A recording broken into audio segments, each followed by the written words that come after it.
Bonjour la maman Avivatou, vous nous venez de Paris. Oui. Paris, c'est depuis Paris que vous avez entendu parler de Papa Florian. C'est depuis Paris, il a prié pour vous au téléphone. Et puis vous avez commencé à témoigner. Oui. Aujourd'hui, vous êtes au chemin du ciel chez Papa Florian. Bonne arrivée encore. Merci bien. Donnez-nous les nouvelles. Comment vous avez connu Papa Florian depuis Paris? Oui. Et puis le miracle est arrivé. Bon, moi j'ai connu Papa Florian par le net.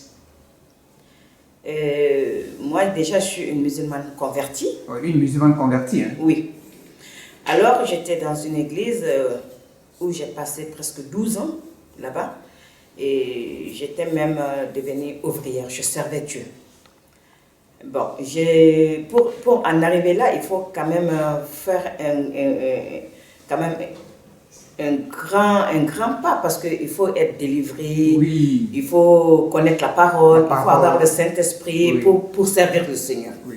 Donc j'ai passé toutes ces étapes, j'étais en train de servir.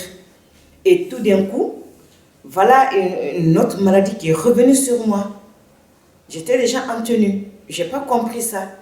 Je me suis dit, bon, je vais m'arrêter parce qu'on fait la délivrance, on ne peut pas délivrer une autre personne, toi-même tu es malade. Oui. Donc je me suis dit, je vais m'arrêter. Ils m'ont demandé qu'est-ce que se passe, je dis rien, j'ai seulement rendu la tenue. Et je suis sortie. De l'église? Oui.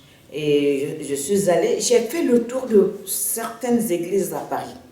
Je regarde, je vois que rien ne va. Parce qu'à un certain moment, j'ai compris que ces gens touchaient quelque chose qui ne me convient pas. Parce que de toute façon, quand Dieu te met l'esprit, tout le temps, il te fait des révélations. Oui, oui, des révélations. Donc, j'ai compris que quand je vais quelque part, je pose le pied, et que quelque chose ne tourne mal là-bas, je dis tout de suite, non, ça ne va pas. L'Esprit de Dieu te dit en même temps. Donc, j'arrête tout de suite. Je ne parle pas. Donc, j'ai fait plusieurs églises comme ça. Finalement, je suis restée chez moi. J'étais en train de travailler. Je m'étais même dit que je vais sortir même mon pied d'histoire de l'église même. Total. Je vais retourner dans ma religion. Musulmane. Parce que j'ai vu que les pasteurs sont en train de toucher l'église, ils sont en train de faire la sorcellerie. Bon, autant rester dans la religion musulmane où les marabouts peuvent nous donner des choses pour se protéger. Donc j'étais dans cette situation-là, découragée, angoisse, stress, plein de problèmes, des blocages, je ne comprenais plus rien. Je suis restée, j'étais en train de travailler chez moi, je priais. Néanmoins, je prie, parce que même avec le découragement, je prie quand même. Là, le matin, c'est avec la Bible, je me réveille, je fais une petite prière, bon, après je passe. J'étais assise ce jour-là, j'étais en train de travailler sur l'ordi. J'avais prié, j'ai dit Dieu, moi je dois retourner. Franchement, si je retourne dans la religion musulmane, on va rire de moi. J'ai tellement honte, parce que mes amis m'ont dit depuis le départ de ne pas aller à l'église, je n'avais pas écouté. Donc je me suis dit, si je retourne, c'est la honte. Malgré que je ne vais plus à l'église, ils ne sont même pas au courant, mais la honte est dans mon cœur. Et dans ça, je vois, j'étais en train de regarder des trucs, je vois chemin du ciel. J'ai dit, chemin du ciel, c'est quoi ça? J'ai regardé. J'ai appuyé un témoignage, je regarde. J'ai dit, ah! J'ai dit non. Ça, c'est où ça? Parce que ça, encore, ça peut être une sorcellerie. Parce que quand tu as peur comme ça, là, même les bonnes choses, tu ne reconnais plus. Oui, tu te méfies. Tu as peur, tu te méfies. Tu te dis que si je rentre dans ça encore, ça va être pire que la première fois. Oui. Donc, je suis restée comme ça. 2 jours, le chemin du ciel revient dans mon site. J'ai continué à regarder. J'ai vu des témoignages qui ressemblent à ma situation. J'ai dit, bon, je vais appeler. Parce que j'ai vu le numéro qui s'affiche sur le truc. J'ai dit, bon, je vais prendre le numéro. Ensuite, je vais appeler. Si ils répondent et que je vois que c'est bon, je vais poser le pied pour voir. Si ça ne va pas, franchement, je vais tout arrêter. C'est dans ça que j'ai pris le numéro. Et le premier jour que j'ai appelé, c'est Adou Peki que j'ai eu au téléphone. Et je lui ai expliqué le problème. Il m'a rassuré, il m'a dit, bon, vous êtes au terminus, ne vous découragez pas, ça va aller. Et Adou Peki m'a expliqué tout ce qu'il fallait faire pour rentrer dans ma bénédiction. Alors, j'ai commandé et la semaine qui suit, voilà, ici, c'est des hommes de Dieu qui sont là, il faut le dire.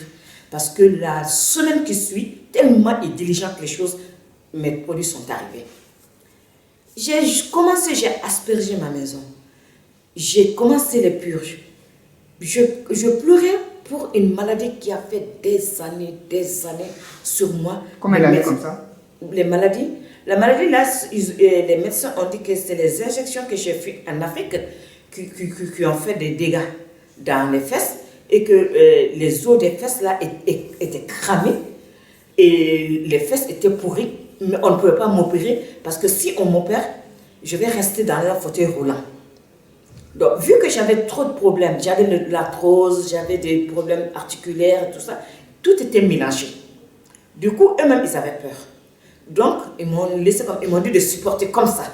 On me donnait des médicaments. Et j'avais les béquilles.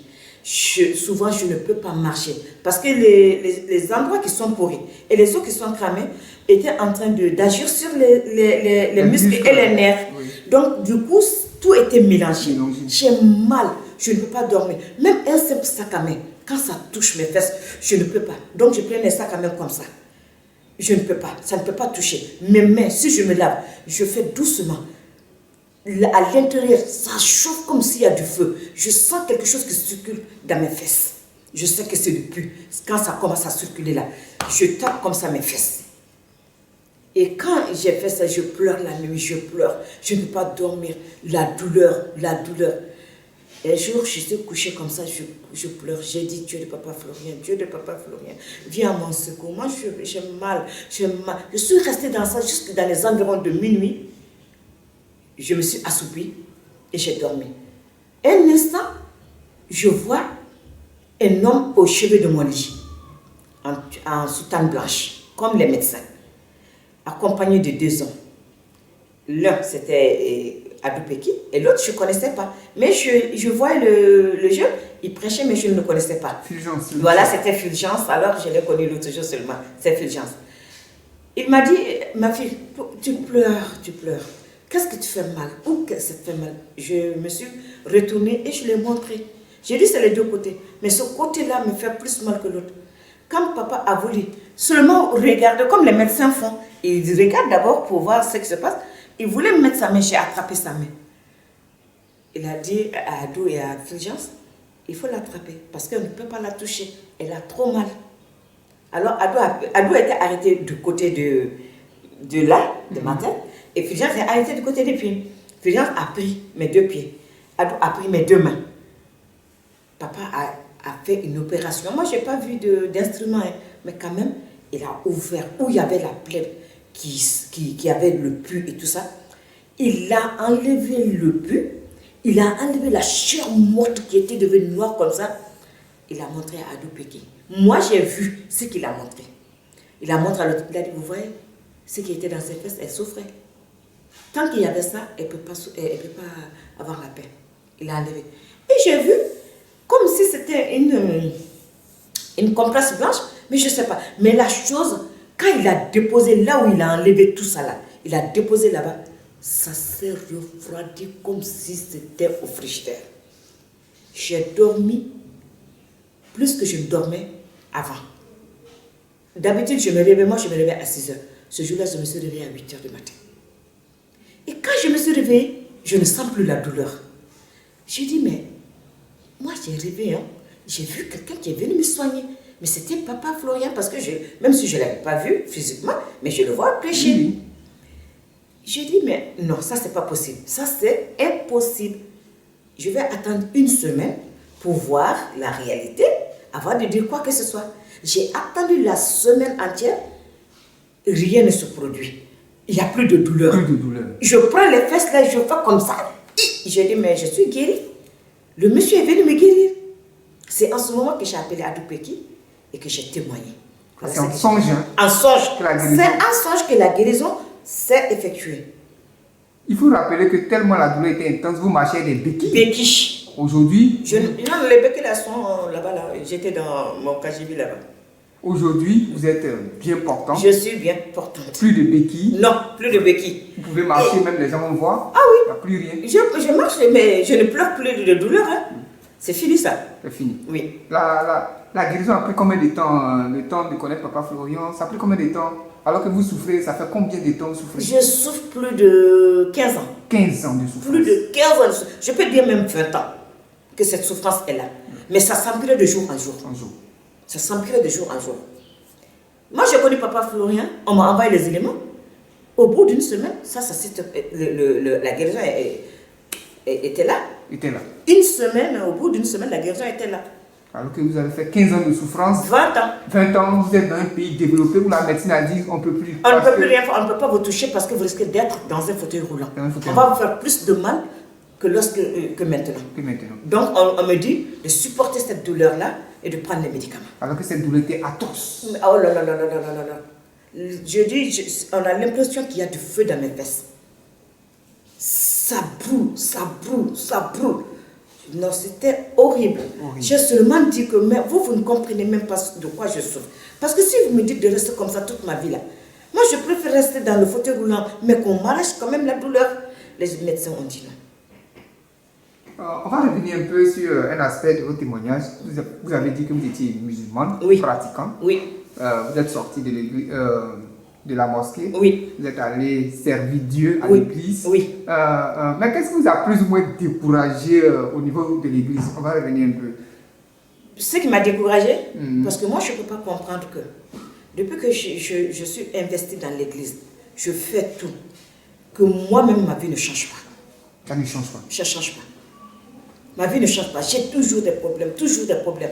Par contre, je suis là, dans l'église, je suis investie, je suis en train de prier pour les autres, je suis en train de faire ceci, je suis en train de faire cela. Mais moi-même, ma vie ne change pas.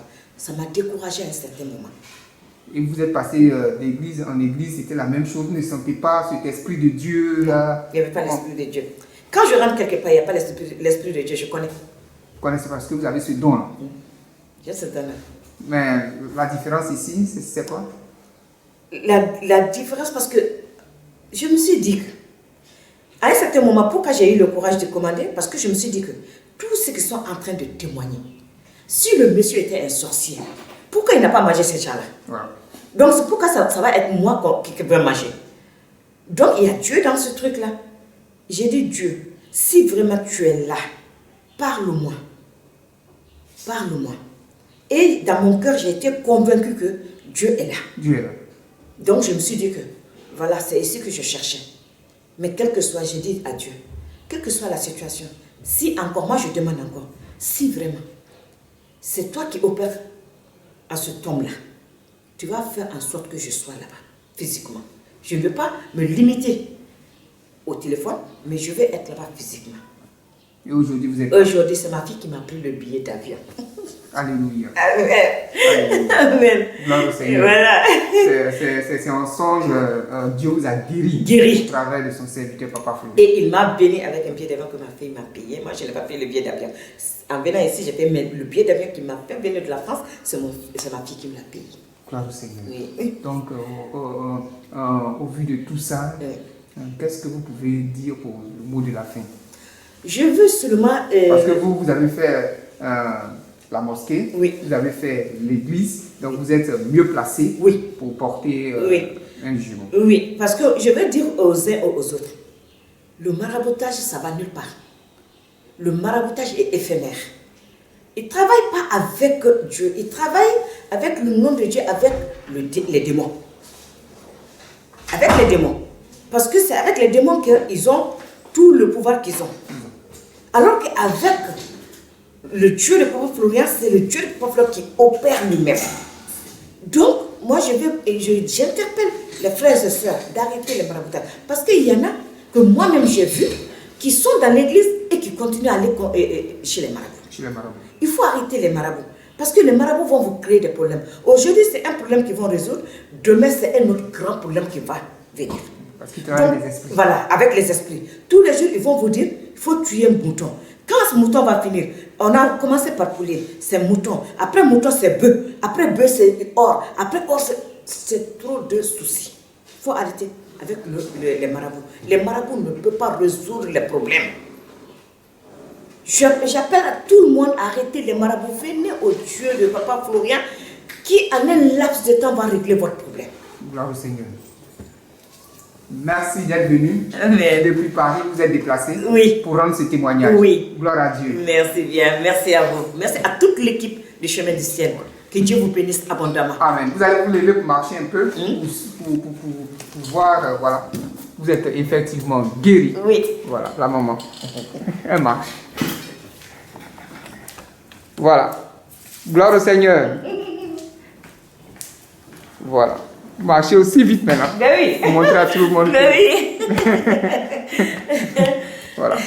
Gloire à Jésus. Merci bien. Dieu de Papa. Merci.